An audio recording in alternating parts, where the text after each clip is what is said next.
মধ্যপ্রাচ্যের উত্তেজনা ও নিরাপত্তা উদ্বেগের মাঝেই লাব্বাইক আল্লাহুম্মা লাব্বাইক ধ্বনিতে প্রিয়জনদের বিদায় জানিয়ে চলতি মৌসুমের হজযাত্রা শুরু হয়েছে।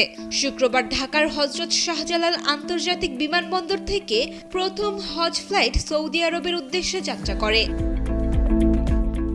ভোর থেকেই বিমানবন্দরে দেখা যায় ধর্মপ্রাণ মুসল্লিদের দীর্ঘ সারি। ব্যাগেজ চেক ইন, ইমিগ্রেশন ও নিরাপত্তা প্রক্রিয়া শেষে অনেকেই আবেগঘন মুহূর্তে পরিবারকে বিদায় জানান। পদ্মা সেতু, মেট্রো রেল এবং এলিভেটেড এক্সপ্রেসওয়ে নির্মাণের গর্বিত অংশীদার বসুন্ধরা সিমেন্ট। কেউ কেউ করিডোরে দাঁড়িয়ে নফল নামাজ আদায় করেন, আবার অনেকে তালবিয়া পাঠে মুখর ছিলেন।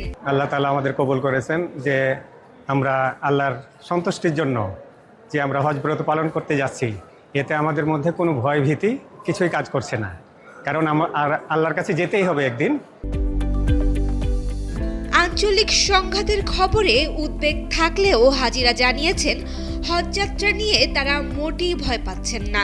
যতটুকু আমি জানি যে যারা আমেরিকান ঘাঁটিগুলোতেই তারা শুধু টার্গেট করেছে, তবে মক্কা, মদিনা এখান থেকে আমার জানা মতে এটা বহু দূরে আছে আমেরিকান ঘাঁটি, যার ফলে আমরা এই অঞ্চলটি আল্লাহর অশেষ রহমতে আমরা নিরাপদ জোন হিসাবে আমি মনে করি। হজ আমাদের জীবনের সবচেয়ে বড় স্বপ্ন।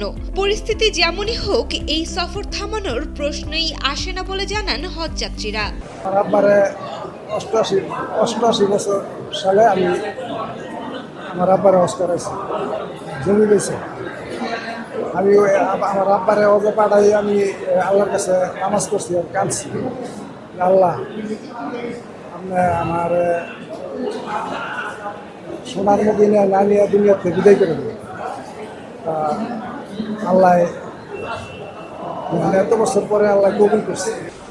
বহির্দেশের যে যুদ্ধবিরতি যে অবস্থা আছে সেই তুলনায় আমাদের বাংলাদেশ অনেক ভালো আছে, এবং কিছুটা সংখ্যায় থাকলেও এখন বাংলাদেশের হজেদের ব্যাপারে এখন কোনো কেমন শঙ্কা নেই, এবং সবাই আল্লাহর রহমতে সুষ্ঠুভাবে যাবে বলে আমার ধারণা।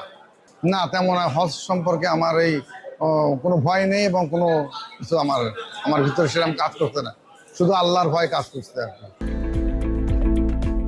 এই বছর প্রায় ৭৮,৫০০ বাংলাদেশি হজ পালন করবেন বলে আশা করা হচ্ছে।